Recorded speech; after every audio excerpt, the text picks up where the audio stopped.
ओम शांति। 15 सितंबर 2022 के ईश्वरीय महावाक्य। पहले एक नजर मुरली के मुख्य पॉइंट पर।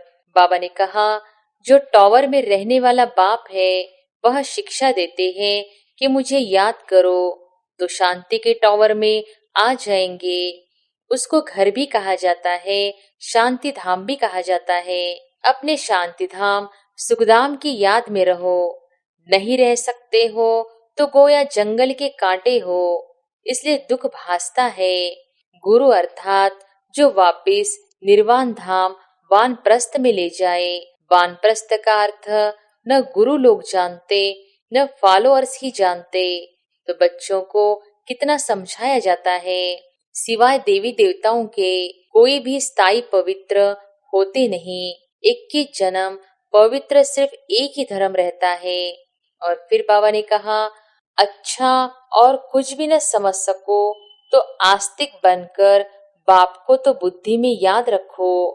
बाप और रचना के आदि मध्य अंत को। हम तो कहते हैं पवित्रता सुख शांति का धर्म स्थापन हो रहा है। विनाश न हो तो शांति कैसे हो। गुप्त वेश में शांति धाम सुखधाम की स्थापना हो रही है। यह तो हम शुभ बोलते हैं। और फिर लास्ट में बाबा ने कहा, पानी चढ़ जाएगा तो कराची व बॉम्बे का बहुत सा हिस्सा पानी में चला जाएगा। सब धर्म वालों को मालूम पड़ जाएगा। तब तो कहेंगे, अहो प्रभु तेरी लीला। पिछाड़ी में बाप की याद सबको आएगी, परंतु कुछ भी कर नहीं सकेंगे जब तक विनाश न हो। शांति कहाँ से आए। विनाश का नाम ही कड़ा है। मनुष्य सुनकर बहुत डरते हैं। यह तो राइट बात है ना। पति दुनिया में अनेक दुख है, पावन दुनिया में अनेक सुख है। और अब सुनते हैं महावाक्यों को विस्तार से। मुरली का सार। मीठे बच्चे, इस दुख के घाट पर बैठ शांति धाम और सुखधाम को याद करो। इस दुखधाम को भूल जाओ। यहाँ बुद्धि भटकनी नहीं चाहिए। प्रश्न है, तुम्हारे पुरुषार्थ का आधार क्या है। उत्तर है निश्चय। तुम्हें निश्चय है बाप नई दुनिया की सौगात लाए हैं।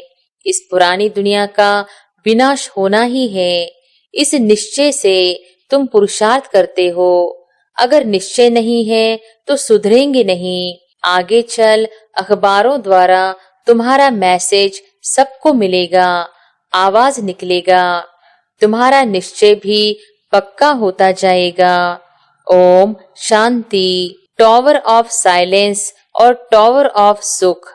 तुम बच्चे यहाँ बैठे हो तो तुम्हारी बुद्धि घर में जानी चाहिए।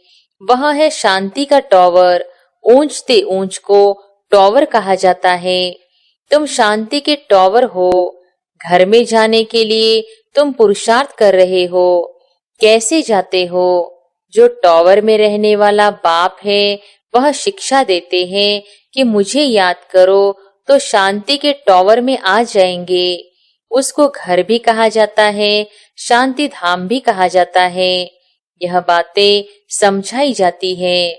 अपने शांति धाम सुखधाम की याद में रहो। नहीं रह सकते हो तो गोया जंगल के कांटे हो, इसलिए दुख भासता है।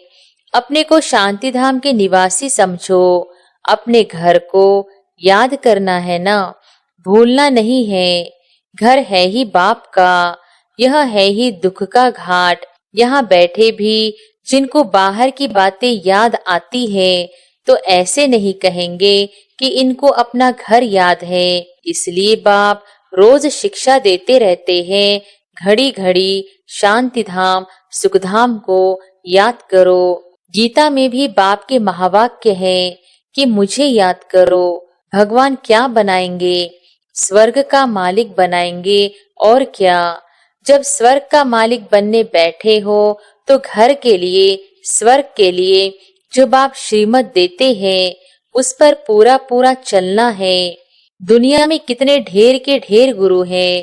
बाप ने समझाया है कि कोई भी धर्म स्थापक को गुरु नहीं कहा जाता है।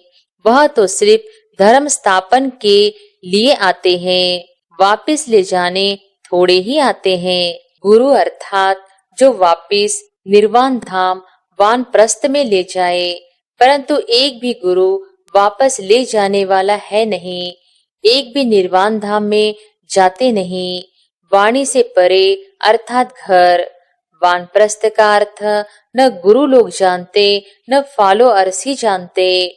तो बच्चों को कितना समझाया जाता है। यह चित्र है सतयुग के और वह चित्र है त्रेता के। उन्हों को भगवान नहीं कहा जाता है। लक्ष्मी नारायण को भी भगवान भगवती नहीं कहा जाता। आदि सनातन है देवी देवता धर्म। सिवाय देवी देवताओं के कोई भी स्थायी पवित्र होते नहीं। एक के जन्म पवित्र सिर्फ एक ही धर्म रहता है, फिर धीरे धीरे अवस्था कम होती जाती है। त्रेता में 2 कला कम तो सुख भी कम हो जाता है। उसको कहा जाता है त्रेता युग 14 कला। अभी तुमको बाप का परिचय है और सृष्टि चक्र का ज्ञान है, उसको ही तुम याद करते हो, परंतु कईयों की बुद्धि कहाँ न कहाँ भटकती रहती है, याद नहीं करते हैं। अच्छा, और कुछ भी न समझ सको तो आस्तिक बनकर बाप को तो बुद्धि में याद रखो। बाप और रचना के आदि मध्य अंत को तो जानते हो ना। उस झाड़ का आदि मध्य अंत नहीं कहा जाता है। इस झाड़ का आदि मध्य अंत है, क्योंकि मध्य में रावण राज्य शुरू हो जाता है, कांटा बनना शुरू होता है, बगीचा जंगल बनना शुरू होता है। इस समय सारे झाड़ की जड़ जड़ीभूत अवस्था हो गई है। सारा झाड़ सूख कर तमो प्रधान हो गया है।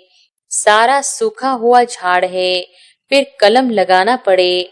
इसका कलम लगता है, कलम न लगे तो प्रलय हो जाए। प्रलय अर्थात सारी जलमयी नहीं होती है, भारत रह जाता है, परंतु जलमयी नाम तो है ना। मीठे मीठे बच्चे जानते हैं कि चारों ओर ही जलमयी हो जाती है, भारत ही सिर्फ रहता है। जैसे बाढ़ आती है फिर उतरती भी है ना। कहते भी है बीत के सारा दिन मौत ही मौत कहते रहते, बस मौत आने वाला है तो समझते हैं कि यह तो अशुभ बोलते हैं। बोलो नहीं, हम कोई विनाश थोड़ी ही कहते हैं। हम तो कहते हैं पवित्रता सुख शांति का धर्म स्थापन हो रहा है। विनाश न हो तो शांति कैसे हो। गुप्त वेश में शांति धाम सुखधाम की स्थापना हो रही है। यह तो हम शुभ बोलते हैं। तुम भी कहते हो ना, हे पतित पावन आओ, हमको पावन बनाकर ले चलो। तुम खुद कहते हो ना कि हमको ले चलो। हम भी शुभ बोलते हैं, तुम भी शुभ बोलते हो। तुम कहते हो हमको पावन बनाकर इस दुखधाम की दुनिया से ले चलो शांति धाम में। यह तो शुभ बोलते हो ना। कहते हो आओ, माना पतितों का विनाश करो, पावन की स्थापना करो। मांगते हो ना कि आकर विश्व में शांति स्थापन करो। शांति तो सतयुग में ही होती है, सो तो गुप्त वेश में विश्व में शांति स्थापन हो रही है। जब तक अर्थ नहीं समझाओ तब तक समझ न सके। सिवाय बाप के मौत तो कोई दे न सके। बाप को कालों का काल कहा जाता है, सबको मौत देते हैं। कितने ढेर के ढेर को मौत देते हैं। सतयुग में कितने थोड़े मनुष्य हैं, बाकी सबको मौत मिल जाता है। बुलाते ही हो कि पावन दुनिया में ले चलो, तो पावन दुनिया जरूर नई ही होगी, यह थोड़ी ही होगी। पुरानी दुनिया का भी अर्थ नहीं समझते। पावन दुनिया में बहुत थोड़े मनुष्य रहते हैं, शांति रहती है। यह बातें समझने और समझाने में कितना सहज है, परंतु बुद्धि में बैठता ही नहीं, क्योंकि समय ही नहीं है बुद्धि में बैठने का। कहा भी जाता है ना, कुंभकर्ण की नींद में सब सोए पड़े हैं, यह नहीं जागेंगे। यह ड्रामा बड़ा विचित्र है। तो यह सारा चक्र बुद्धि में फिरना चाहिए। बाप आकर सारा ज्ञान देते हैं। उनको कहते ही हैं नॉलेजफुल, ज्ञान का सागर। ज्ञान का सागर एक बाप ही है। तुम जानते हो पानी के सागर कितने हैं? जितने नाम है उतने सागर है। वह सागर एक ही है। वह तो अलग अलग पार्टीशन कर नाम रख दिए हैं। बाहर सागर तो एक ही है ना। वास्को डी गामा भी सारा चक्र लगाए, फिर वहां ही आकर खड़ा हो गया। तो सागर एक ही है। बीच बीच में टुकड़ा टुकड़ा कर अलग अलग बना दिया है। धरनी भी सारी एक ही है, परंतु टुकड़ा टुकड़ा हुई पड़ी है। तुम्हारा राज्य होता है तो धरनी भी एक ही होती है, राज्य भी एक होता है। नो टुकड़ा टुकड़ा। बाप आकर राज्य देते हैं सारे सागर पर, सारी धरनी पर, सारे आसमान पर तुम्हारा राज्य होता है। मुक्ति में तो सब जाएंगे, बाकी जीवन मुक्ति में जाना कोई मासी का घर थोड़ी ही है। मुक्ति में जाना तो कॉमन है, सब वापस लौटेंगे। जहां से आए हैं फिर वहां जाएंगे जरूर। बाकी कोई दुनिया में सब थोड़ी ही आएंगे। तुम्हारा ही राज्य है। बाकी नई दुनिया में सब थोड़ी ही आएंगे। तुम्हारा ही राज्य है। कोई कोई तो इतना देरी से आते हैं जो पुरानी दुनिया शुरू होने से थोड़ा ही पहले, यानी 200-400 वर्ष पहले आते हैं। वह क्या हुआ? जो अच्छी रीति नहीं पढ़ेंगे तो त्रेता में भी पिछाड़ी का थोड़ा समय रहेंगे। 16 कला तो कभी बन न सके। 14 कला के भी पिछाड़ी में आएंगे। उनको सामने दुख की दुनिया देखने में आएगी। कांटों की दुनिया के नजदीक आ जाएंगे। वहां कोई यह मालूम नहीं पड़ता है। सारी नॉलेज अभी है जो बुद्धि में धारण करनी होती है। इस समय मनुष्यों के पास पैसे देखो कितने होंगे, कितने महल बनाते रहते हैं, कितनी ऊंची ऊंची माड़ियां मंजिलें बनाते रहते। समझते हैं सतयुग से भी भारत अभी ऊंच है। अभी ही 18-20 मंजिल बनाते रहते हैं, तो अंत में कितनी मंजिल वाले बनाएंगे। सतयुग त्रेता में तो यह माड़ियां, फ्लोर, मंजिल होती नहीं। द्वापर में भी नहीं होती। यह तो कलयुग में जब आकर बहुत मनुष्य हो जाते हैं तो 2 मंजिल 10 मंजिल बढ़ाते जाते हैं।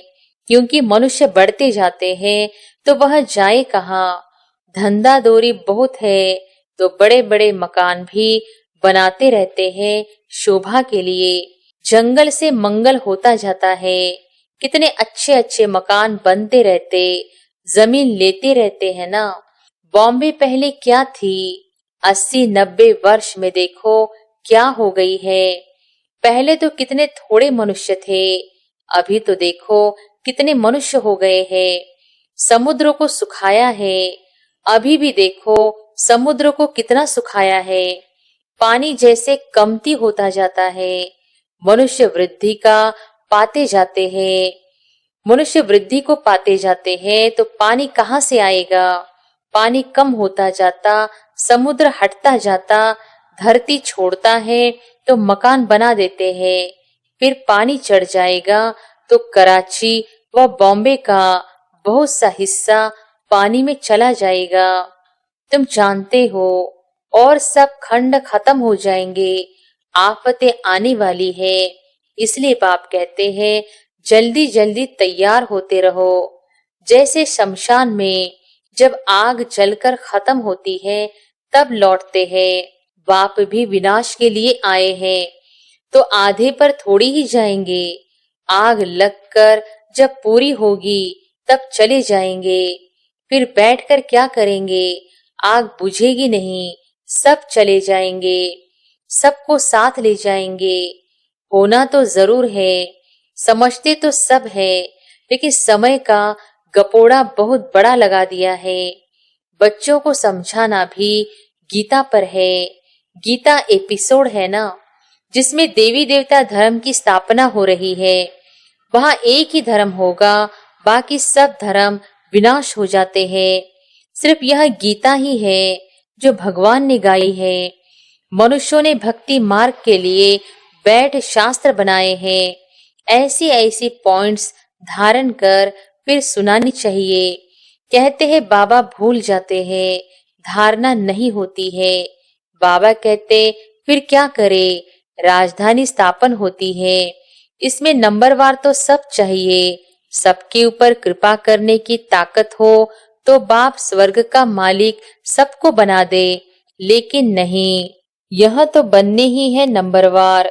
यह तो कोई भी समझ सकते हैं कि भगवान आया हुआ है। भगवान जरूर स्वर्ग की सौगात ले आएंगे। नई दुनिया स्थापन करने आते हैं तो जरूर संगम पर ही आएंगे नई दुनिया स्थापन करने। तुम सुनते हो और निश्चय से पुरुषार्थ करते हो। जिनको निश्चय ही नहीं, वह कब सुधरेंगे ही नहीं। भले कितना भी माथा मारो, तो बाबा के अवतरण का पैगाम सबको देना है, मैसेज देना है। आगे चल अखबारों में पढ़ ही जाएगा। जैसे तुम्हारा नाम बदनाम भी अखबारों द्वारा हुआ, फिर नाम बाला भी अखबारों द्वारा ही होगा। दुनिया तो बहुत बड़ी है, सब जगह तो तुम बच्चियां जा नहीं सकेंगी। कितने शहर है, कितनी ढेर भाषाएं हैं। अखबारों द्वारा सब जगह आवाज पहुंच जाता है।